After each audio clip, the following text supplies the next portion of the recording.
does that even mean, Bowers game corner? Ahoy there, YouTube! I'm back again today for another game review. Today we're excited to check out WildLands from Osprey Games. This is for 2 to 4 players, ages 14 plus. It'll take you about 30 to 60 minutes to play. And in WildLands, you're going to be taking your gorgeous little miniatures and you're going to be going around this double-sided board trying to get 5 points by either bam, bam, bam, bam, bam, killing the other players or collecting crystals. Not quite your typical Martin Wallace fare. It's a lightweight skirmish battle type game. But is it good? Let's open it up, and I'll tell you what I think. Alrighty then, we're going to take a look at what you're going to get inside of WildLands. So first and foremost, we have our handy-dandy rule booklet. It is 14 pages, double-sided, full color, full of pictures, illustrations, examples, and it's a pretty well-done rule booklet. Should have you up and running in no time at all. There also is an outstanding Rodney Watch It Played video, which will have you up and running in about 20-25 minutes as well. It's actually a really simple game as well, too, so I can give you a good feel for how the game works. So in WildLands, what you're going to be trying to do is you are trying to race to 5 points. You're going to get 5 points by either collecting your colored crystals or by defeating your opponents by taking them out, and you can tell how much health they have by the numbers in the upper right-hand corner. So at the beginning of each game, everyone is going to choose a faction, and they're going to get the faction with their own gorgeous little miniatures. And the characters are all pretty much the same. They just have different health, but each of the factions has its own distinctive flavor. Like some will be better up close, some will be more defensive, some will be long range, and there's another one which I actually just got in the mail, super excited to play, which has the undead, but we'll talk about that in that review. So what you're going to do is you're going to decide which side of the board you're playing on. Right now I have the easy, quote-unquote, side of the board. The other half of the board is actually going to introduce the concept of hills and stuff. So there'll be raised areas as well. And I really do like the second half of the board better than the first half because it just gives a little bit more flavor, but both of them are great. So let's go over the components. Let's get into the gameplay. So component-wise, I got to give a big shout-out to the box inserts in the game. Huge. I mean, they're really nicely done. They stack on top of each other, and they hold the miniatures really stinking well, even with the bases on. So you're not going to have to pop the bases in and out, except when you get the undead expansion, but there we go. Next, you're going to have your first player token, which will be passing around the board. You'll probably forget to do that. You're going to have your 5 crystals, which is one of the 2 ways that you'll be able to score points and win the game. Everyone's going to get a handy-dandy little player aid card, and they're specific to your faction. It's going to tell you what you can expect. So I don't have too much defense on this one, but I am going to have the rally ability, and it's pretty well balanced. I got some long range, I got some short range, so I got a little bit of everything in there. Also, a really simple rock, paper, scissors type thing here. It's not really rock, paper, scissors, but if someone attacks you with a sword or a double sword, well, then you can block it with that. Also, if someone attacks you with an arrow or a double arrow, you can block it with that. Or if someone does an area of effect attack, you can block it with that. So very simple and streamlined combat in this game. So we've got all our stuff set up. We got our damage cube set over here to the side. And what we're going to do is we are going to get dealt 10 cards. 4, 5, 6, 7, 8, 9, 10. So everyone's going to get dealt 10 cards, and then what you're going to try and do is pick 5 of these cards, and this is going to be where your characters are going to spawn out on the board. And the best suggestion I can do is to just kind of spread yourself out. So let's see. We got 1 all the way up in the corner. That's a nice one right there. We have ourselves a 33, which will put us right there. 25, so that'll put us right up there. We'll do the 38. So we have some point presence all the way down here, 41, and sure, we'll just go with 21. And then you're going to assign these numbers secretly to your characters like so. Boom, boom, boom, boom, boom. Then you are going to pass all your cards to the player on your left. Now, everyone's going to receive 5 cards, and now these are where your crystals are going to spawn. So you are going to dictate where your opponent's crystals spawn. So it's really kind of interesting in that aspect. So let's just say somebody handed me these 5. So 1 crystal would go to 2, 1 crystal would go to 22, which is all the way up there, right next to 25, so that's great for me. 33, 6, and 12. I believe that's 6, actually. That is 9. So 9, 12, and 33. Boom. So these cards can now be discarded. You won't need them for the rest of the game. And we can start the game. So when you first start the game, you are going to get 7 of your cards. 4, 5, 6, 7. That is your hand limit. You can never draw more than 7. You can never have more than 7, period. And the cards are going to look like so. The first thing you can do is you can ignore the picture on the right side, because that is all just flavor pictures showing one of your guys. The important information is the stuff here on the left side. So this particular card means that I could activate this guy. I could use this card to activate him, or him, or him. And as you can see, that would be this dude, that dude, or that guy right there. And so those could be used to move the people around, or if I had 3 of them, they could be used to pick up a crystal if I can get my character to one of those spots. Now, the special abilities on the right are going to deal with combat and defense most of the time, but there are some wilds that we'll talk about in a second. So this one is going to allow me to do 1 damage to opponent if I'm on their space, because it's a melee attack. I need to be right up in there.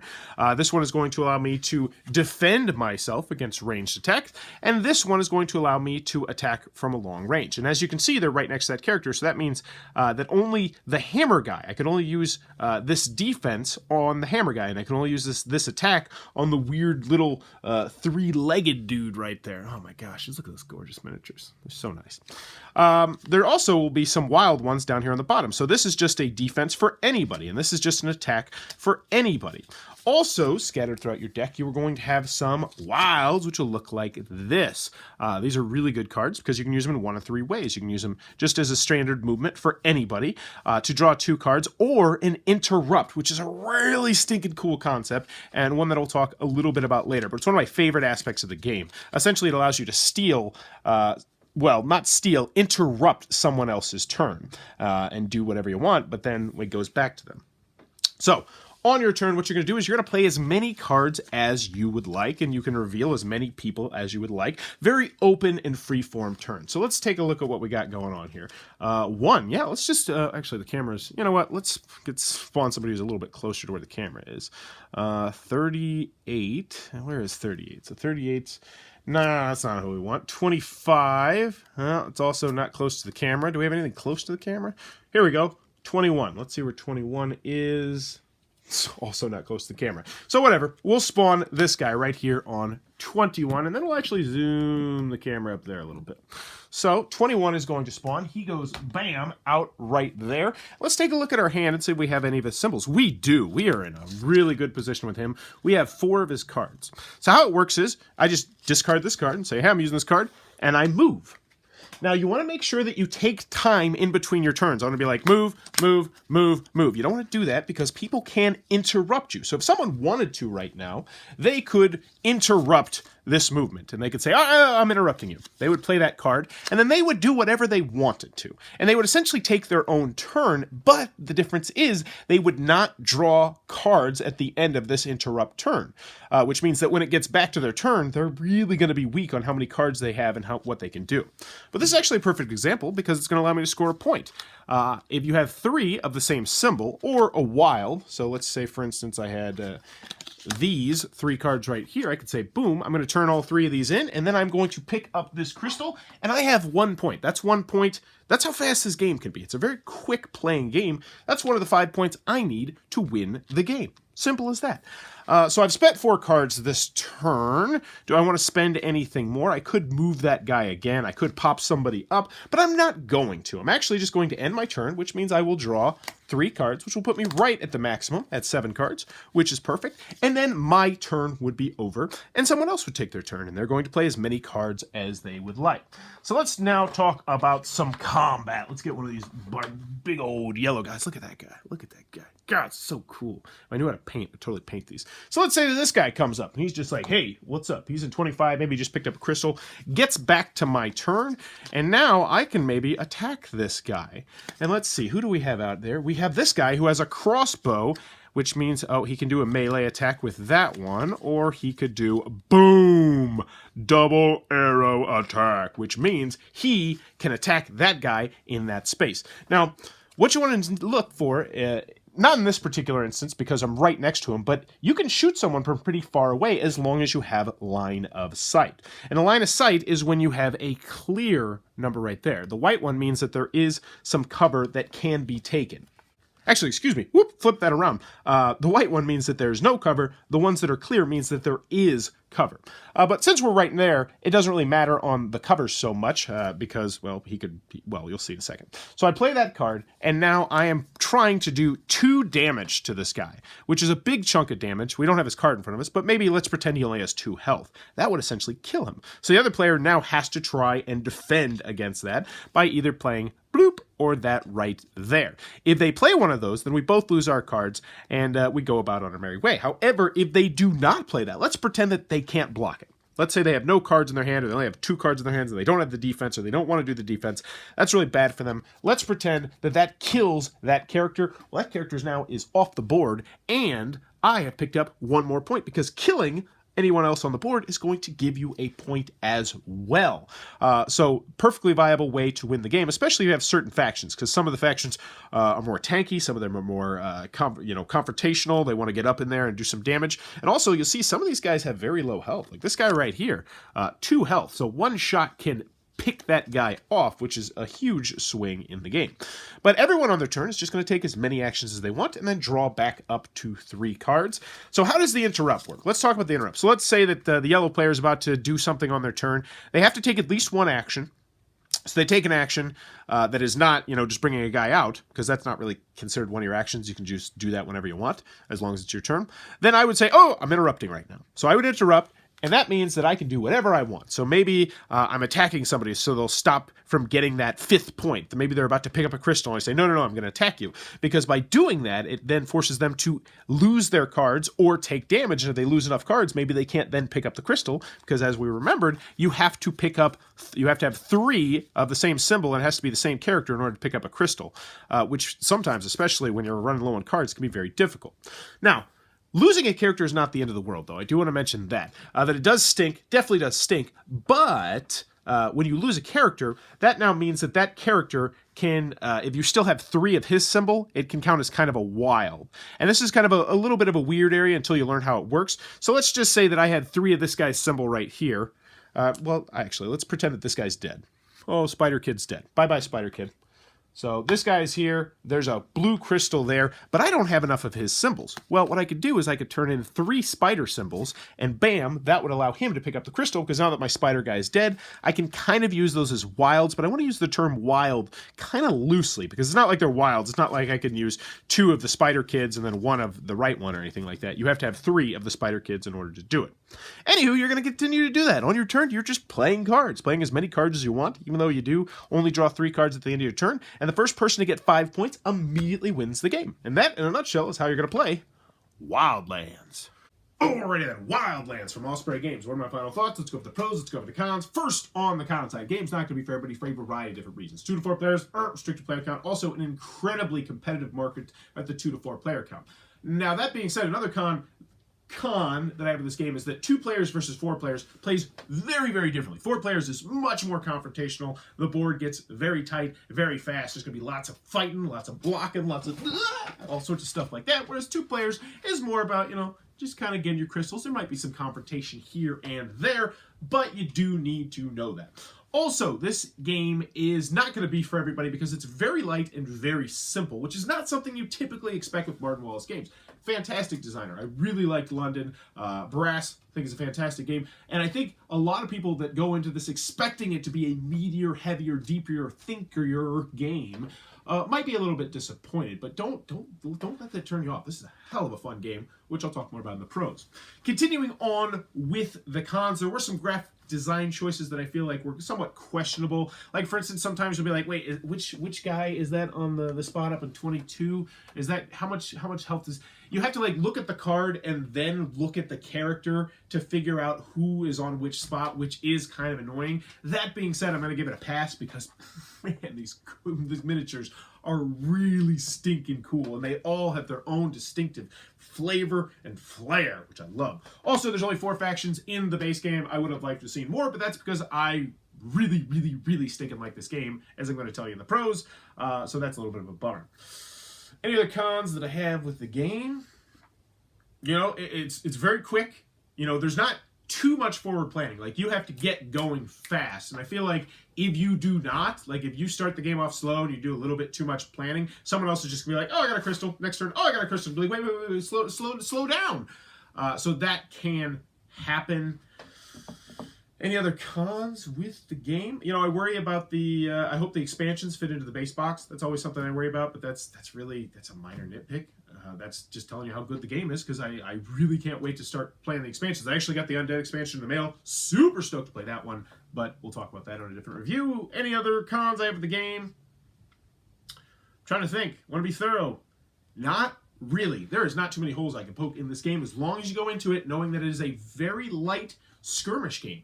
Moving on to the pros, WildLands is fantastic. I love this game. This game is immediately going on my shelf, and I don't see this game leaving my shelf anytime for years, and there's a lot of different reasons why. First and foremost, it looks gorgeous. It really looks good, and all the components, you know, except for some graphic design choices and some stuff like that, are great. Top-notch components, great box insert, good rules. There's a fantastic watch and play video online. Everything about this game is what you're going to want for the most part. Gameplay is fun. F-U-N, fun. You know, it's not deep or meaty or thinky. You're not going to be stressed out thinking what you should do. Most of the decisions are somewhat straightforward, but it's still a lot of fun. And there's so many cool concepts. So first, I love the interrupt action. And apparently this was used in some like 1970s games, so it's not a new concept. But I have not played another game recently that had the interrupt thing. And you don't realize how powerful it is until it saves you. Until someone's about to win the game, and you're like, whoa, interrupt, and then you know, maybe you blow all your cards, but then that person now cannot win the game. It's almost kind of a catch-up leader mechanism if you really think about it, because everybody can interrupt the person that's about to win the game, but I liked it, and I liked it a lot. Also, it says ages 14 plus on the box. Boo-hoo, box! This is a family game. Don't let that box tell you otherwise. I was playing this with 10-year-olds in my class, and they freaking loved this game. Played it on game night. They liked, my wife even liked this game. She's really fallen out of the gaming hobby, but she liked this one because it's easy to learn, it's easy to teach, and on your turn, it's a very free-form turn, which I like as well. It's just, what do you want to do on your turn? Do it. But you have to deal with the consequences of spending those cards, and I like that an awful lot. I love the fact the board is double-sided, too. That's just one of those nice little touches. Like, take Terraform, well, I don't know if Terraforming Mars board is double-sided. I don't think it is. But the fact that they just threw that in there. Like, that's not expansion content. Like, they could have made that an expansion. They could have made that an easy $15, $20 expansion where they give you the board that now adds, you know, the height, which I think is a really cool little addition to add to the game. But they didn't. They threw that in there. And that is excellent. That is excellent because it's just going to give you a little bit more bang for your buck. So components, gameplay, fun factor, easy to learn, easy to teach. It makes it WildLands one of my favorite games of the year. And honestly, this would have got a Bowers Best Seal if it wasn't for just those tiny little graphic design choices and the fact that there's only 4 factions. And I honestly, I got the Undead. I'm stoked to play it, and I have a feeling that's going to bump this to Bowers Best Seal status. But right now, this is one I absolutely can recommend. It's going to be seeing my table quite frequently because it's one of those games also that it's really easy to get back into it. I have not had to do it, obviously, yet, but the gameplay is so simple. You know, sometimes you get a game out, and you're like, man, I really like this game. Then you get it back out 2-3 months later, and you're like, oh, God, I don't want to sit here for an hour trying to learn the rules.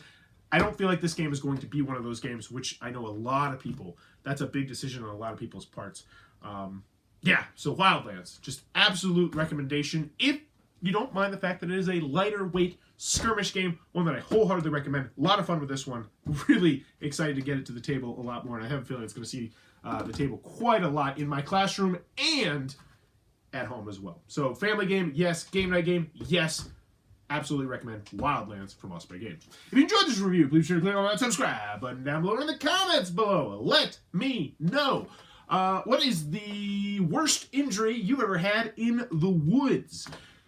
Me personally, it has happened twice in this is my much younger years, my much younger, crazier years where for various different reasons I had to drunkenly run through the woods as fast as humanly possible to escape, well, both times, well, the one time was actually directly running from getting in some legal trouble, and the second time was actually running from someone else. We're not going to go into those stories. Those stories just, they will lower your opinion of me drastically. But needless to say, my legs were just absolutely scraped up, like just blood everywhere. The worst one actually happened when I was with my buddy Sean and Eric. And we were camping, and we went to Holiday World the next day, which is in Santa Claus, Indiana, which is like a huge theme park / water park, and my legs just look super gross. But I was like, I am totally going on these water slides. I'm totally getting in the pool, and people are just like looking at my legs just like, oh God, that's unsanitary. Which it probably was. But, you know, I was like 22, 23 at the time. But poor choices were made. Now I make better choices. But let me know in the comments below, what is the worst injury you've ever had in the woods? And as always, thanks for your time, YouTube.